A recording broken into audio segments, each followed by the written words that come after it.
উজ্জ্বল ভূঞাৰ জাষ্টিছৰ এটা হেৰি আছে সেইটো উত্তৰ নিদিলে মই সুধিলো তেখেতক আৰু অকল ইকনমিক এংগলটো কিয় চাইছে তেখেতৰ তো ৰাজনৈতিক মাৰ্ডাৰ সিদিনা আপোনালোকে বিহাৰৰ কথাখিনি চাব বিহাৰৰ এজন sitting এমপিয়ে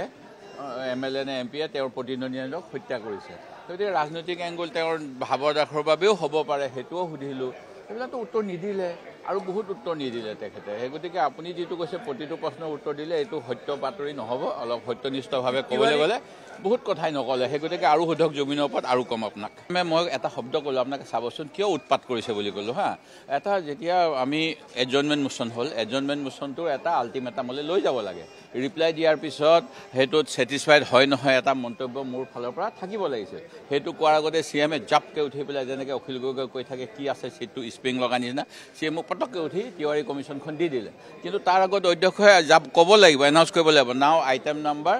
1 item number 2 item number 3 সেইখিনিও কৰিবলৈ মুখ্যমন্ত্ৰীয়ে নকলে আৰু সেই তাৰ পৰৱৰ্তী সময়ত তিৱাৰী কমিশ্যন দিয়াৰ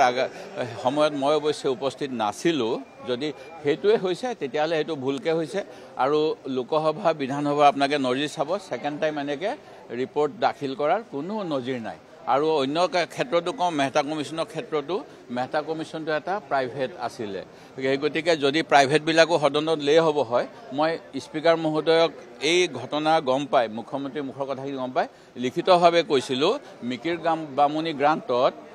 থলুৱা কাৰ্বি চলুৱা চাহ জনজাতি থলুৱা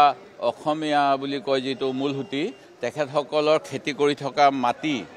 উচ্ছেদ কৰি আৰু এনিমেল কৰিডৰৰো মাটি উচ্ছেদ কৰি আদানীৰ ঘনিষ্ঠ আজুৰ পাৱাৰক এই বিজেপি চৰকাৰৰ সময়ত ৰায়তী খতিয়ানৰ যিটো নিয়ম আছে অসমৰ ভূমি পদ্ধতিত 1917 চনৰ পৰা যি আমাৰ এখন লেণ্ড পলিচিটো আছে নাঙল যাৰ মাটি তাৰ অৰ্থাৎ যিসকলে খেতি কৰি থাকে তেওঁলোকে প্ৰথম অগ্ৰাধিকাৰ পাব পাৰে সেইখিনি বাতিল কৰি